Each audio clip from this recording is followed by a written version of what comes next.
Okay, good evening, everyone. My name is Robin Crowitz, and I'm a keen member here at Spiritgrow.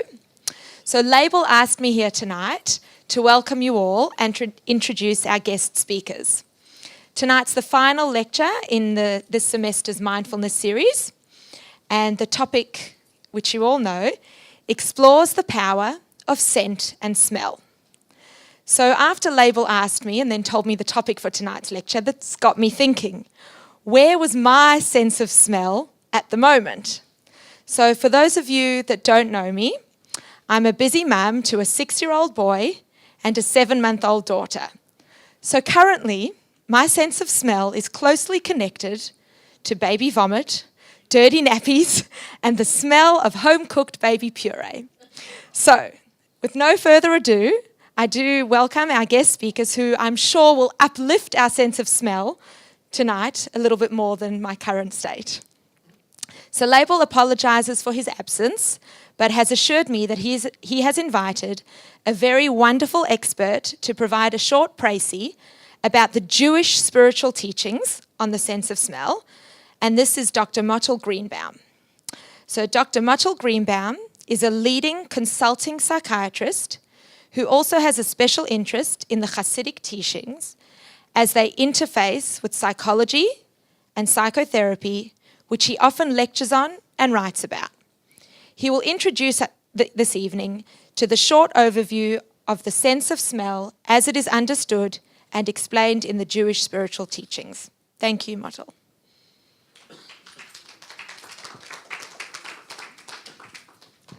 Good evening, everybody, and the warm-up act to the real speak. And I've been drafted at fairly short notice, but that's fine. So we'll see how we run. As I understand it, I wasn't sure 100% the actual topic. I assumed it was going to be talking about the essence of smell, the neurophysiology of smell, and the way it's used in the clinical setting. And I understand that there's questions of mindfulness involved as well. And this seemed to be a particularly appropriate evening to be talking about the sense of smell, because we're starting this today, as you're probably all aware, that today is the first day of Nisan, which is a new Jewish year, and this is the month of new renewal and the regeneration. And the particular interest is that it starts off the book of Vayikra, which is the book of Leviticus. And the fundamental thing about the book of Leviticus is it's the main body of Jewish ritual to do with sacrifice. And the interesting point about the idea of the sacrifices, with the whole range of Jewish sacrifices that are described, is that they are called Reach Nichoyach Lashem. They are a fragrant smell for God. And highlights also that the highest level of sacrifice is the incense, which was considered to be the creme de la creme of sacrifices and reached a level of spiritual significance that was even higher than the standard sacrifices. Now that sounds very esoteric, but we'll talk about a few points about that to try and make a little bit of sense. Now, in fact, the sacrifices represent were the antecedent rituals that were given to us to try to transform the world, because the idea is that you take all manner of creation in this world, physical, animal and vegetable, and they are offered up to God, and that is the precedent for the idea of prayer. And prayer is the approach that we have to try to reach the spiritual realities which we think underlie all the physical world to achieve regeneration and renewal. And it's and therefore the the idea of sacrifice is particularly embodied in the idea that this presents a sweet smell for God. the mystics talk about that the idea of smell can reach a greater degree of pleasure and happiness than logic and mind in many other ways. Now, smell of course, has other connections as well. And smell is a experience which is not absolutely necessary for life. It seems to be a quality of life thing.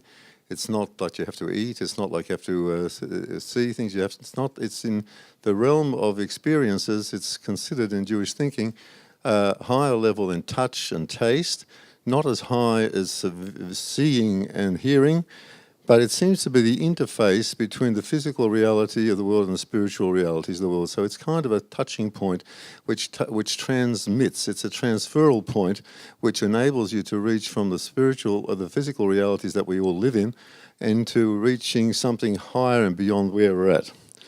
Now, smell, of course, is not always an unmitigated benefit.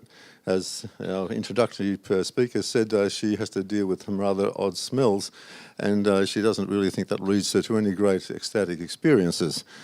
But I'm just reminded of a personal little incident that highlights the double facet of smell. When I was a little boy growing up in Sydney, my father, God bless his soul, at one stage had a business where he used to buy raw wool from the shearing sheds, and it would come stocked in bales, and he would sell it on to different places in the world, and that was his living for quite a while. And once upon a time, he took me to the warehouse where they had this whole stacks and stacks of raw wool. And I tell you, you haven't smelled anything bad until you've been smelling raw wool. And he took me in there. I think it was an object lesson to me, and he said to me, "Mottel, what's it smell like?" So I said, "It stinks, Tati." And he smiled at me and says, "But to me it smells like Gan Eden." So it indicates that the idea of smell, despite the fact that obviously we are assuming that it shows something essentially about the quality of unpleasant things which is repulsive and what gets us to move away, and on the other hand, if it says something specific about the quality of something in a good way, it draws you and it elevates you and lifts you. It also, there's a subjective element, and the way you see it is what is actually you're going to smell. So it seems smell has a number of different capacities.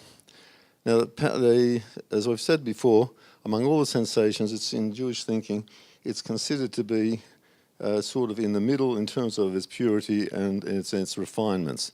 Because touch and engagement and taste, then you're completely bound up with the object in which you're experiencing. When you see something, you hear something, that's the level of abstraction, understanding. It gives you a kind of a sort of spiritual dimension. Yes, you try to grasp it. And the sense of smell is that capacity which enables you to actually sort of transition between one and the other, and that's part of its power.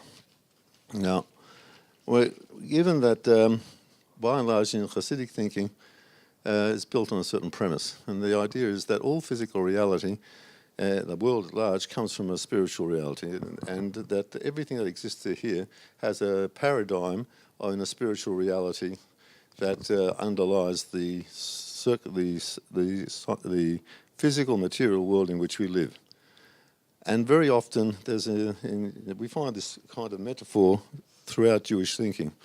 We find it insofar as the mind-body relationship is often used as a way of understanding God-world relationship, because the idea is the mind is sort of central and controls everything, and God, the spirituality, is central and controls everything. And we sometimes, we make the point that there's a phrase in Tehillim and Psalms which says, "Mi besori echase Elokah," which means from my body I experience God. Now you can understand that in all sorts of nice ways, but Hasidus basically explains that there's analogies, from your whole physical self, which indicates something about the spiritual reality, and that is it can enlighten you and give you a clarity and enable you to reach well above and beyond the world in which you're living. So therefore it's vitally important to understand the world that we function in, the scientific knowledge, and that anything that our chief speaker will be able to do is hopefully will enable us to get a clarity and a reaching beyond the sort of spiritual type of stuff that we're going to just mention very briefly. Now, as I said already, highlighted that the sense of smell, the fragrance, is that quality which is at the interface between the physical and spiritual realms. And it's an interesting point that in a very recent publication from a just recently discovered manuscript from the first Lubavitcher Rebbe, he has a long discussion about what is the soul. And he points out the soul, of course, is something which is not embodied in a physical sense. It's something outside of ourselves, but the soul somehow comes into our physical self and impacts. And derivatives of the soul are our biological and our life forces which drive us. And he says that point where it moves from being pure soul into the body is called nishmas ha'af. It's the soul of the nose. It kind of carries the interesting phrase or connotation that there is some sort of connection between the vehicles of smell and the sense of smell as a transmission from something which is outside of ourselves to something. I remember when I was a young fellow, I'm a psychiatrist, and many years ago when I was studying Freud, and Freud, as most of you will remember, may know, or many of you may know, he had a colleague called Breuer. Breuer was the one who got him into hypnosis and to start him on the road to psychoanalysis. And Breuer was a very interesting man. And Breuer had a thesis that the center of the soul was in the nose. And when I first read that, I thought, what a lot of... But when I sort of read this, I thought, well, maybe there is some analogy or some sort of idea that has some sort of connotation of that sort of idea. Now, the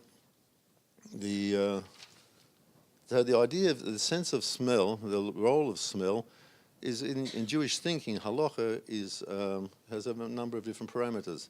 You can find that, for example, toxic smells are an environmental hazard. There's in Jewish civil law that if somebody has a kind of a smell, he's got a factory, he's got a foul yard, he's got a wool bale yard, or other such things which are putrid in their smell, that he can demand that the neighbours can demand that he move, or he has to leave a certain amount of distance between himself.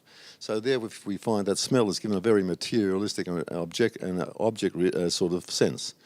On the other hand, there's a number of actions where you might think smell is intrusive, but it's not. For example, that if somebody dedicates a sacrifice and you're not, the basic Jewish law is that you cannot utilise a sacrifice for personal use. And it says there, and that if you are, it's called ma'ila. You are profaning the sacrificial order. It says that if somebody, for example, smells, somebody leans or utilises or takes any advantage out of something which has been dedicated to sanctity, then it's become profane. But if you sit there and smell it, nothing happens. It's not considered a profanation. So with these, there were two different dimensions of the idea of smell. On the one hand, smell sometimes has a kind of a physical connotation, but sometimes it indicates there's something ephemeral, and it's not really part of this world, and it's not considered to be an intrusion. The sense of smell is also, fragrances and smells, according in Jewish law, is also brought as highlighted that smells are a vehicle and an agency which enables a person to resuscitate people. The examples are brought in halacha that somebody is fainted, you bring him a very strong smell and he'll be recovered, and they say that returns the soul to the body. And we all know that, somebody faints, you give them smelling salts, and then they were kind of out cold, and then they're kind of alive again. And it's very interesting, just in fact, that, many of you may know or have seen the habit that in Yom Kippur, and the old people from the old country, and some people even nowadays do it, what they will do when they're feeling bad, they will have prepared some smelling salts, or they will have prepared etrog with cloves stuck into it because of the snows. And the interesting thing, why I draw that as an interesting thing, is that on Yom Kippur, you're not allowed to have any benefit, you're not allowed to have any pleasure. But even though you take this very strong, sweet smell, it's not considered to be an intrusion, and that way it doesn't sanctify the idea that you should be suffering or depriving yourself and all that. So it's something other than. So therefore the idea of smell therefore can be seen as something which is restorative and sort of enables people to be able to come back, to restore their life and their energy, and they're able to function. And of course there is this particular ceremony where the idea of smell is considered to be of a reparative nature, and that is the Havdalah. After Shabbat, when we make the prayer for separating Shabbat and Yom Tov, therefore we light the candles, we make the wine, and then we smell spices. What's the smelling of the spices? The tradition is that on Shabbat a person has been lifted outside his normal frame of reference, his normal state of mind, and he's given, inverted commas, a new soul. So that we have on Shabbat, we have two souls. So when after Shabbat, the soul goes away back to where souls go to during the week, I guess. Therefore, people are saddened. They are thereby weakened. They are therefore diminished. So we give them the clothes to smell to restore them and to comfort them for that loss. And that's again the idea that the sense of smell has a renewal and restorative and a reinvigorating sense. And we'll finish off quickly by just stating a few things. That this sort of sense of smell is also considered to be a status phenomenon. The previous Lubavitcher Rebbe would always say that when Elul came, he could feel the ruach, the spirit of the air, and he would smell the yontov in the air. Ruach and reach, smell and atmosphere, are cognitive nouns, and they have the same source. And therefore, he was saying that then people who are particularly sensitive, spiritual, elevated, work their way through their kind of daily, their standard life, can become to such a point where the smell gives you a truth, or a state of mind that it's really there. We say that we see this phenomenon also in our forefather Isaac. You might remember how Esau came and stole the birthright from his brother Jacob, and he put on, and Jacob had been dressed up in his brother's clothes by his mother, and the Chumash and the Torah says that Yitzchak was a little bit suspicious. He smelled him, and he said, "My son smells like the smell of the fields," because Esau was a hunter, and therefore that's what he smelled in his clothes. But our sages say no. What it really means is he smelt the smell of divinity. He smelt the scent of Gan Eden. That was because that was imbued when Yaakov was wearing this thing, this axe. We're not going into the rights or wrongs of what he did, we're just using it as an example. They said that at that point he could smell the purity and the goodness of the one who was getting the blessings. And there are other words as well. We'll just finish off with one last point. We say that the book of Isaiah says that when the Mashiach comes, the Messiah comes, that there will be and he will as ruach Hashem. He will be able to smell the smell of those who fear and love God, and as a result of that, he will judge and he will decide who is rewarded, who is punished, and so on. The sages asked, how can that be? They said, he will know with certainty through the sense of smell, he will understand what is right and what is wrong. And I guess in broad terms, I suppose we come into a place where you can smell the atmosphere, you see all the smells, when you can see the thing, you have a sense of what that's all about. And that is a sort of situation that enables us to reach beyond ourselves and to utilize the sense of smell for the purposes that it really was made. Thank you. Thank you so much, Mottel, especially at last minute. Yes, you can. And my telephone. Anything else? Thank you very much for linking the topic to Jewish teachings. So now I would like to introduce our guest speaker for this evening, Dr. Beverley Lewis. I had the pleasure of meeting Bev a few weeks ago at a family wedding in Perth. Bev is the co-founder and co-director of the Lewis Institute for Health and Wellbeing. Bev draws on her experience as a therapist and researcher in the disciplines of physiotherapy, psychology, bioengineering, meditation, and clinical hypnotherapy to offer personalised sessions to individuals to help manage their overall health and well-being. Bev has worked extensively with teachers in schools to create a curriculum that enables 5 to 18-year-olds to experience how to create health and well-being, as well as how to enhance the learning process. So we welcome Bev tonight for the topic, the transformative power of scent and smell, our noses, the often overlooked key to focus, mindfulness, and healing. Thank you, Bev.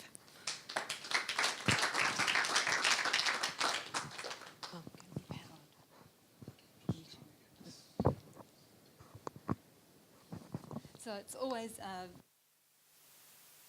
to be invited back to Spiritgrow to present.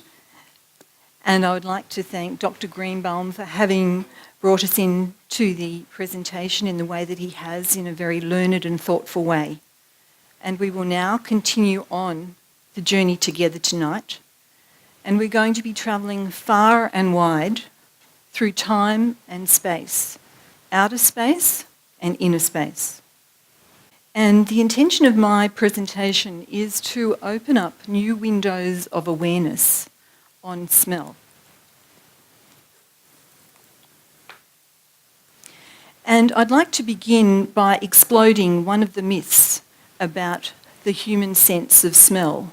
And to do this, I'd like to refer to the work of Professor Noam Sobel from the Weizmann Institute in Israel, who spends his time studying smell. And his work has led him to the conclusion that the human nose is an incredible instrument with astonishing abilities. Much of his work has centred around focusing on smell and one particular odour. And he has found that the human nose can smell this odour in the equivalent of an Olympic-sized swimming pool. And that odour is sweat. So to put this in another perspective, our sense of smell is of the order 10,000 times more powerful than our other senses. He has also looked at how we tend to suppress our sense of smell through social convention. In his lab, he's been able to observe his subjects shaking hands and then later bringing their hand to their face to smell it. Also touching things and automatically bringing the hand to the face once again. And so it's an interesting area to be aware of, that our smells are switched on all the time. And most of the time, and probably particularly with smell, we're on automatic most of the time, or nearly automatic. And the point of tonight's presentation is to allow us to explore how we actually get our hands on the dial of our inner being so we can shift from being on totally automatic or nearly totally automatic to moving into the realm of mindfulness and discovering what that can open up in terms of the benefits: physical, mental, social, emotional, spiritual.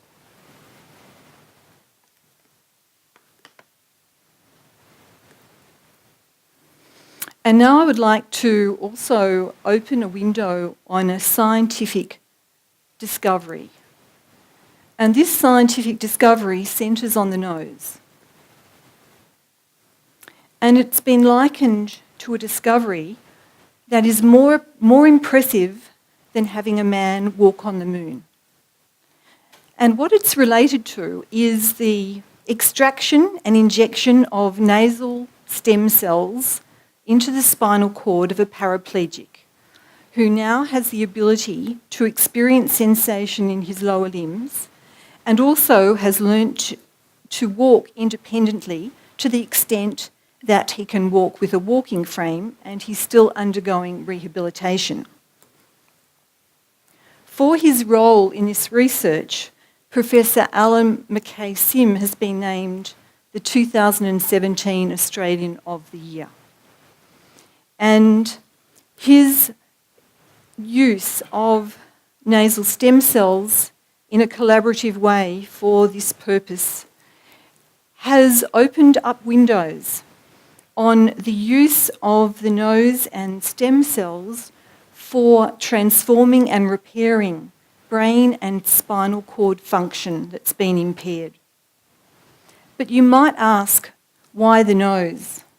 And put simply, the nose is an easily accessible way of gathering constantly regenerating adult stem cells.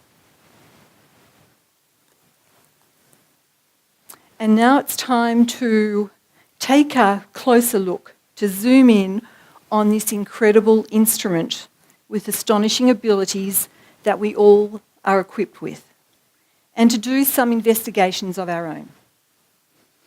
So let's have a look at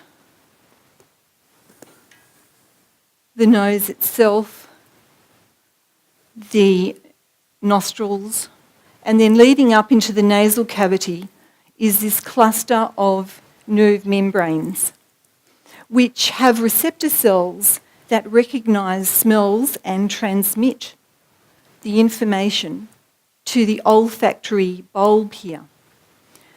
But we might ask ourselves, what is a smell? So a smell is a vaporised chemical molecule. And the receptor cells recognise these molecules of different shapes and sizes and transmit the information to the olfactory bulb, which then takes the information further into the brain. I might also point out, while I've got this diagram here, that the sense of smell can also be carried via our mouth when we eat. So the food will rise up to the back of the navel cavity and also be detected.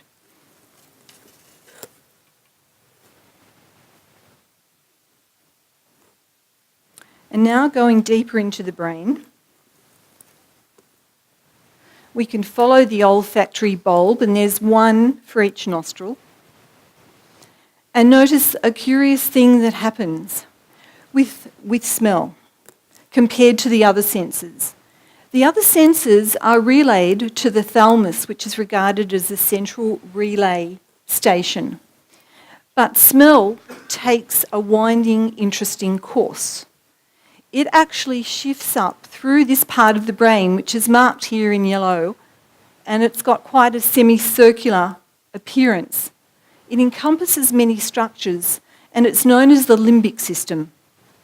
And the limbic system is recognised to be where emotional responses and memories are stored. And so there's all this processing happening with regard to smell before we're even aware of it. And this is what I find particularly interesting, how we can introduce smells that will have an effect on this particular part of the brain in terms of how we might stimulate our level of arousal when we're performing mental activities or at a high level of performance, how we might create a balancing effect, or how we might even soothe ourselves when we're wanting to calm down and get a good night's sleep.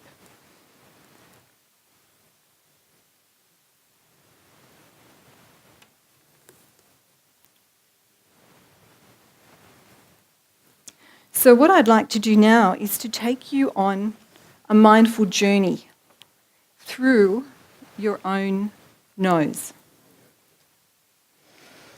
and give you the opportunity to integrate this information in a way that can be useful to you, however it might become apparent. And so I'm simply going to invite you to come with me on a journey through your nose.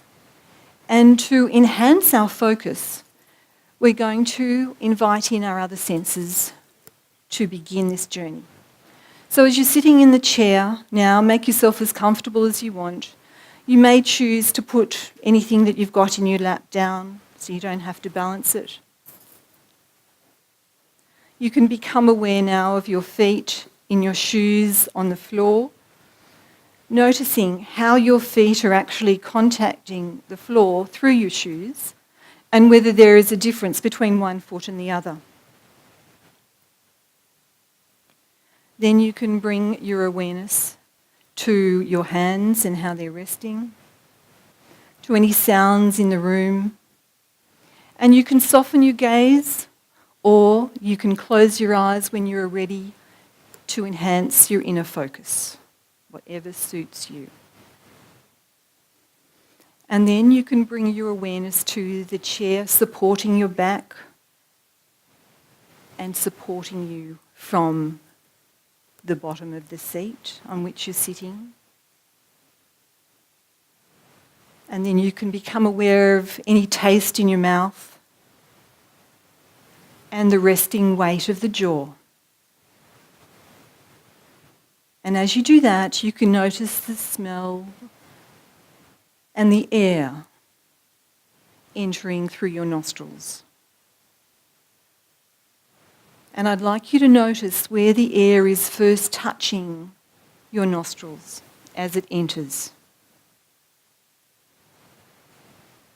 And as you notice that the fanning effect that the nostril has of bringing the air into the nasal cavity, you can bring your focus to which nostril you are breathing through. Which nostril is allowing the passage of more air through at the present time? And that might sound strange. However, the nostrils have their own inner rhythmic balancing system, where every 2 to 2.5 hours the nostrils switch from one nostril being more dominant than the other. And so neuroscientists are now studying this effect to understand the rebalancing effect that switching of the nostrils actually has. And then we come to any smell in the room. And I don't know whether you were able to discern any smell or not. And there is no right way or wrong way to do this. It's coming along for the exploration in your own way and allowing yourself the space to discern what you can. And in the space of your nose now, you can become aware of the upper part of the nasal cavity where in fact smell is recognised by the nervous membrane we were looking at and then is transmitted to the inner part of the brain. And the interesting thing about smell, the smell system that we're now exploring, is that functional MRI scans, which are brain imaging in the present time, can show us that the system of smell that we thought was more discrete actually has more profound effects on the brain than we'd previously anticipated, and that certain smells can lead to a marked oxygenation of the brain. And so this is the exploration that ancient wisdom and modern science is now taking us on. And so when you're ready, just bring yourself now back to a more external focus of being in this room as we continue on our journey.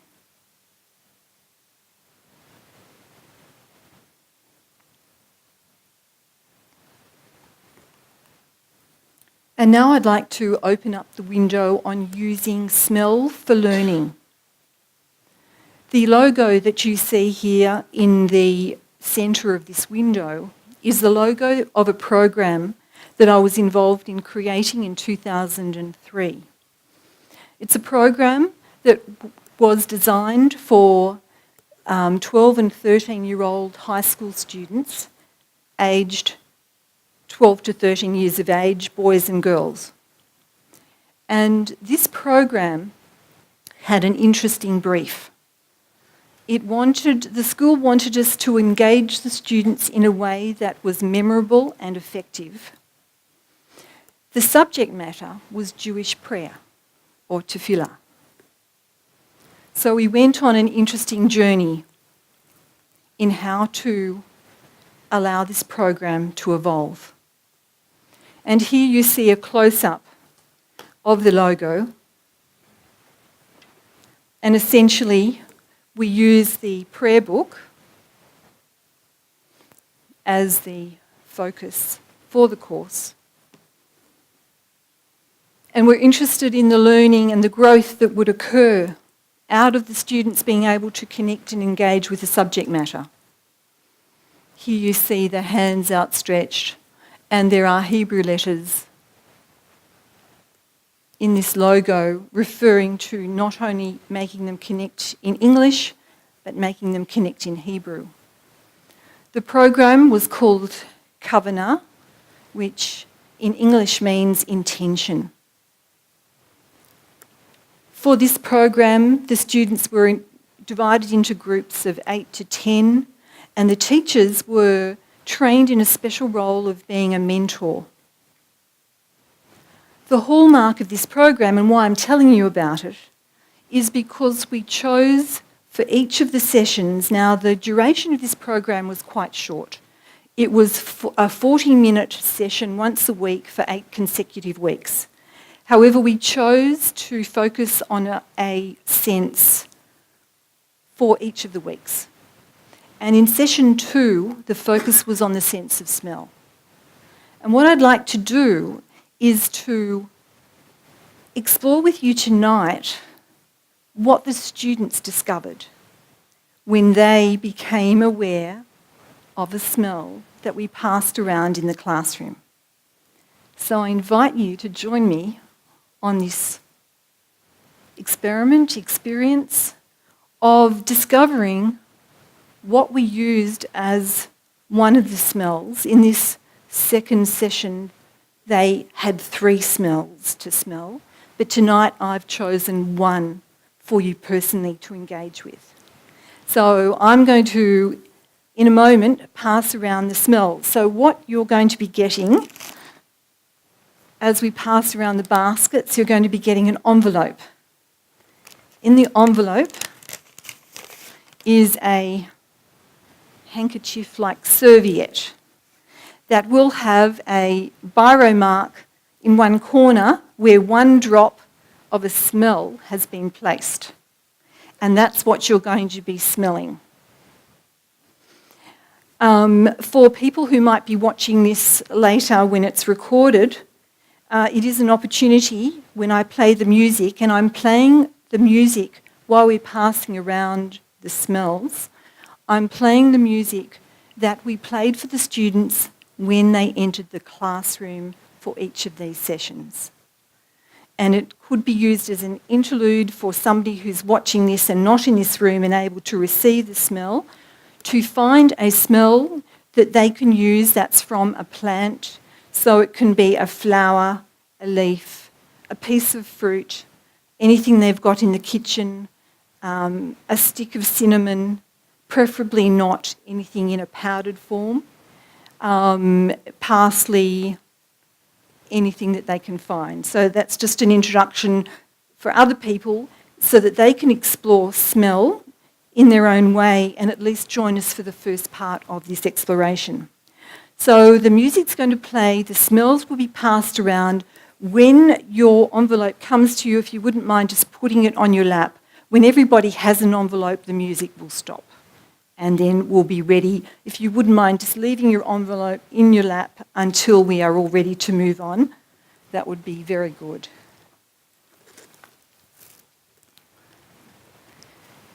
So if you'd like to take one. Well, I'm going to play it.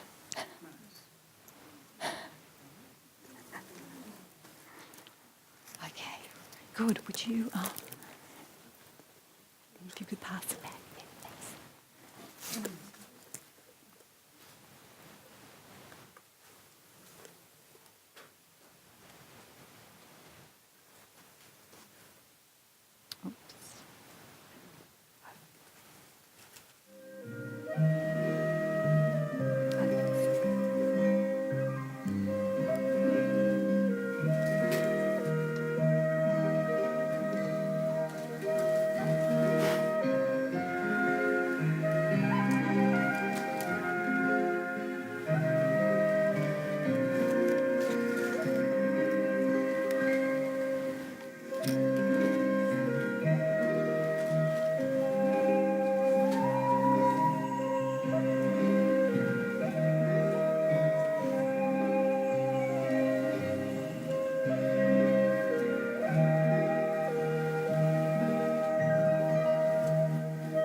Good.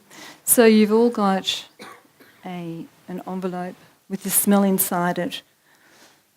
In a moment, I'm going to get you to smell that smell, and I'm going to ask you to have a question in mind that I'm going to give you as you smell it.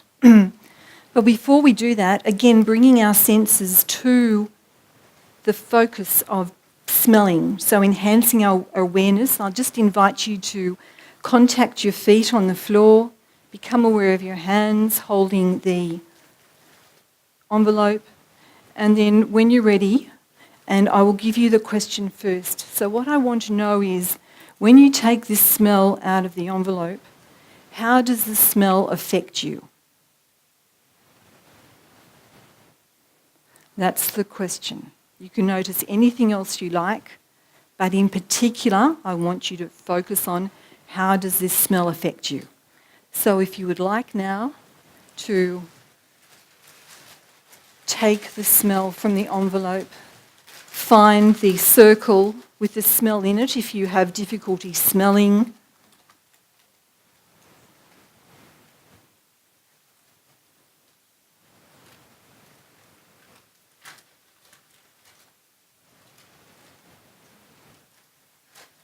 And now I'd like you to pair up with your neighbour and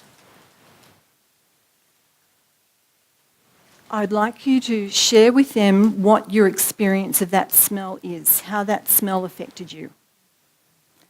So I'm going to give you about 30 seconds to do that, one, then the other. So 30 seconds for one person, and I'll tell you when to switch.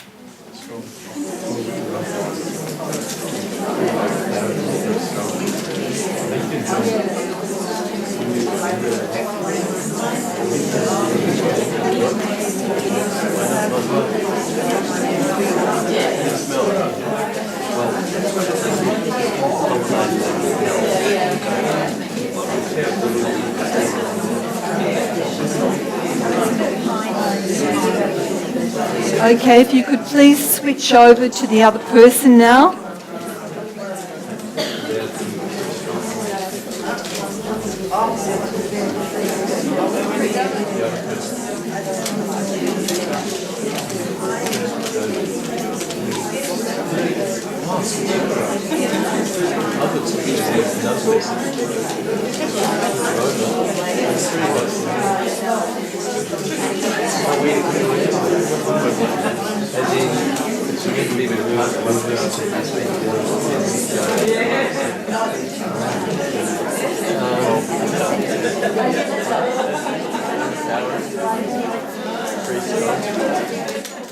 Okay, if you wouldn't mind just finishing up with your expressions of what you experienced.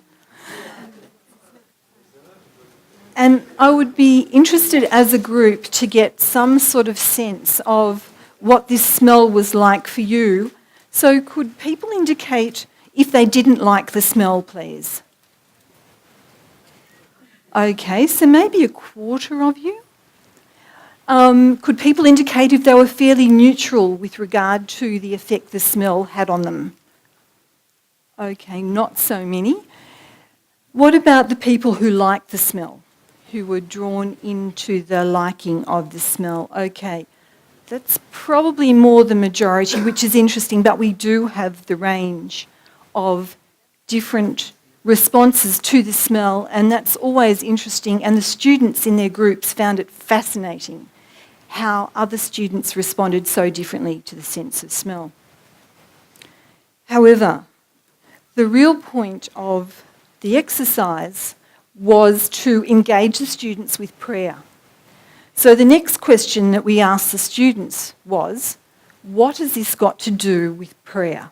Jewish prayer, with their prayer book. And once we told them what they were smelling, which is frankincense, and we gave them a page number, they were able to start connecting.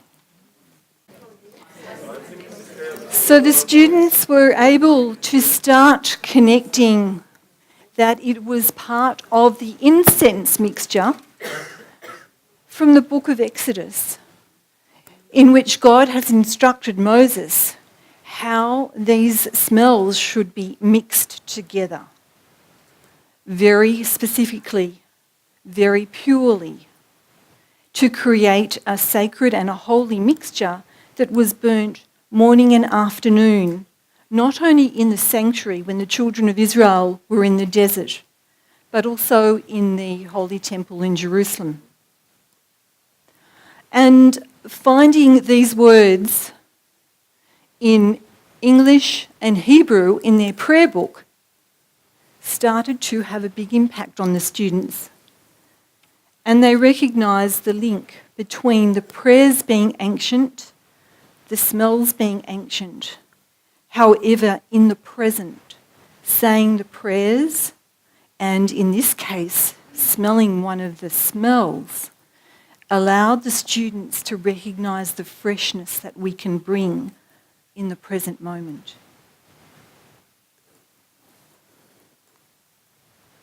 And interestingly, I was involved in doing the research for this program. I followed up every student after every lesson.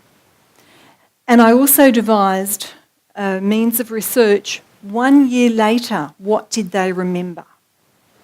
So from session 2, you can see this student 1 year later, after a 40-minute session, remembered that the students had smelled 3 smells, and when she was asked to record what did the sensual smells have to do with tefillah, she wrote, each scent smelt different, and everyone is different in how they pray, and everyone prays differently.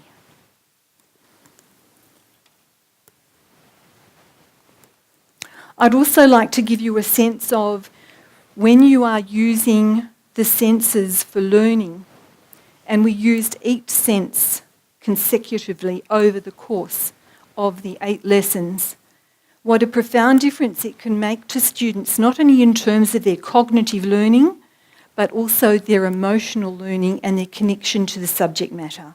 And what this student wrote, which I will read you in a moment, encapsulates what many of the students found when they explored the subject matter through their senses and connected, therefore, not only to the subject matter, but to themselves. So this student wrote, I really enjoyed the Kavanah lessons during the term. They were very relaxing and meaningful.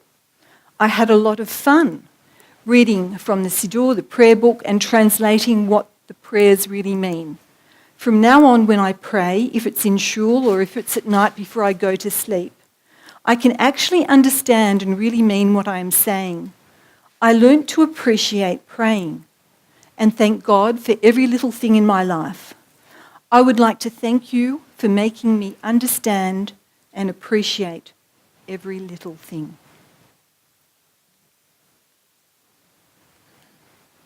And now I would like to move to another window. And this is the window of using smells from nature for our own personal health and well-being. One of the challenges of modern life is managing the chronic stress response. And most of us don't realise that we actually have an inner physiological mechanism by which we can do this. And this is actually called, or has been termed, the relaxation response, which is an anti-stress response, and it's when we activate our parasympathetic nervous system. I'm not going to go into too much detail about that, but the important thing to know is that we do have an internal balancing mechanism, and we can activate that through any of the senses. So how do we do that? Through the nose and smell. Through the nose, there are different breathing practices that we can use that take us into enhancing our parasympathetic nervous system activity. And through smells, we can also find they can have a profound influence on our parasympathetic nervous system. For example, lavender. Lavender is something that, by common knowledge, we recognise or we attribute to it soothing, calming characteristics, useful for getting to sleep at night. And interesting, if you look up the Cochrane Library, you'll find that there is no definitive research to show that lavender is totally effective or definitively effective. However, people commonly use it and commonly experience the effects. Then we come to frankincense, which you now have a newfound familiarity with. And the interesting thing about frankincense in terms of its usage, and it's been used for millennia, here it's recognised to be used to treat every conceivable ill known to man. Frankincense was valued more than gold during ancient times, and only those with great wealth and abundance possessed it. What we now know that the frankincense that you were smelling is actually taken from the sap of the tree. And what we now know through being able to chemically analyse it is that it's made up of numerous chemicals. However, the main body of these chemicals are called sesquiterpenes, which actually act on the limbic system of the brain. And frankincense not only is known for its healing properties, but generally its soothing and balancing properties, and its ability to enhance awareness. So it's often used for meditation practices in the modern day.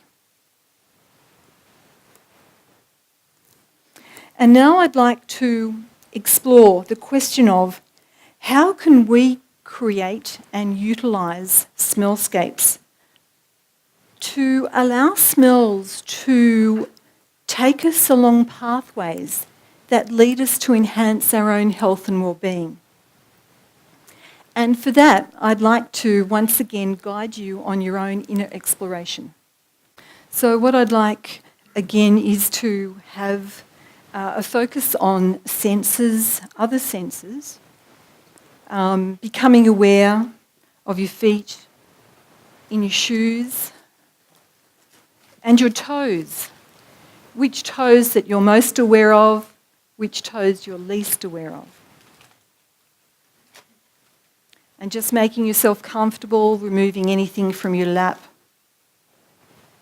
so that you can just sit back and be supported by the chair. And you can soften your gaze or you can close your eyes to enhance your inner focus now or later when you are ready. Notice any sounds.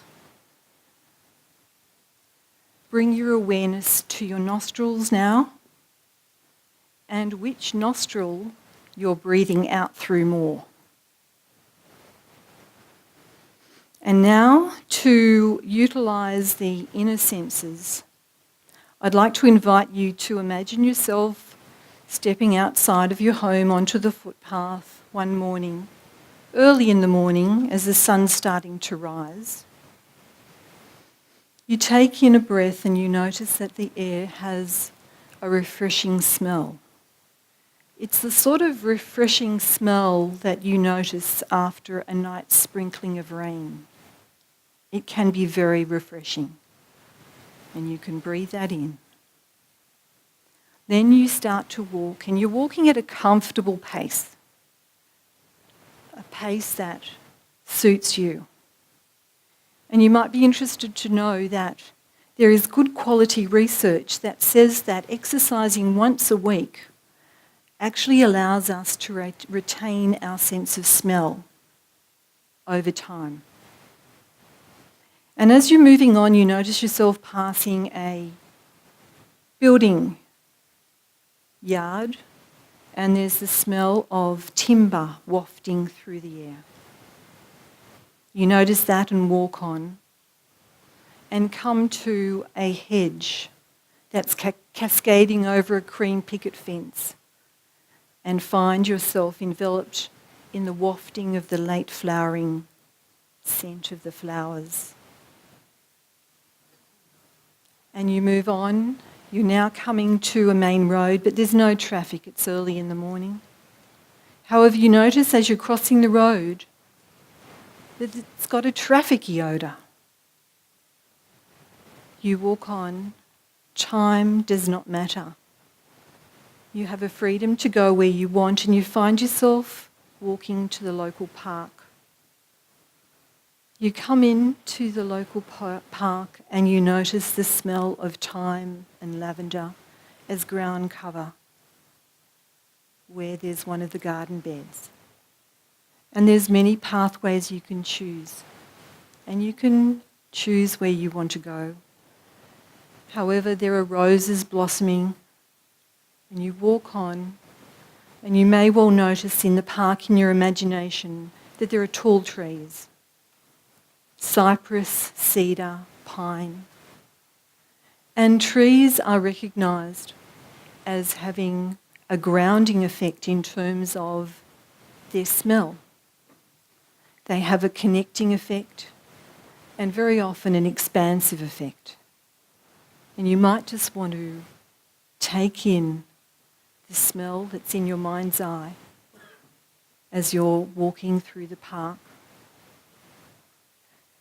allowing yourself to imbibe that smell and immerse yourself in it. Knowing that your connection now with finding a new way of exploring through the sense of smell is what you're discovering.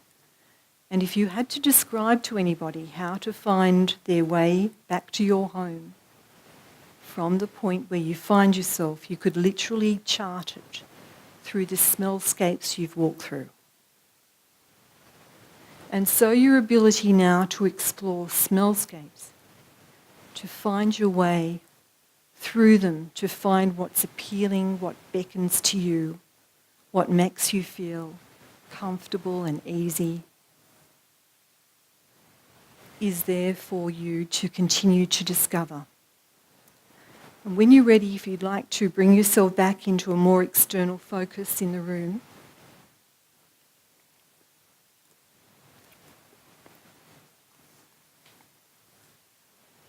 in terms of smellscapes, you can find them anywhere. In parks where they're man-made, in reserves, away from cities where they're made by nature. They could well be in your own back garden or in a small potted plant that you keep somewhere in your own environment or in your own mind. And so the possibility of smell is something that can ground us, connect us, and expand us in surprising ways, and a whole lot more that's there to be discovered. And when you go home tonight, you might like to take a sprig of lavender, which will be at the front desk, to allow you to take the smell from nature home with you tonight, should you choose, to bring it into your own environment, where you can smell it with a new awareness, where you can bathe in its soothing, calming effects in preparation for a good night's sleep. And in the morning, you can create the smellscapes that are going to support you and draw you in your life on this journey forwards. And the seeds of awareness that you have been sowing tonight can find fertile soil and take root outside of this room as you continue to cultivate your own awareness, and that the benefits and the effects of this exploration and the growing awareness will be like a breath of fresh air. Thank you.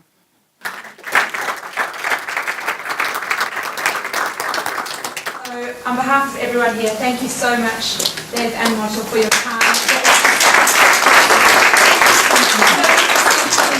And really do appreciate it. And thank everyone for coming, and we look forward to seeing you again soon.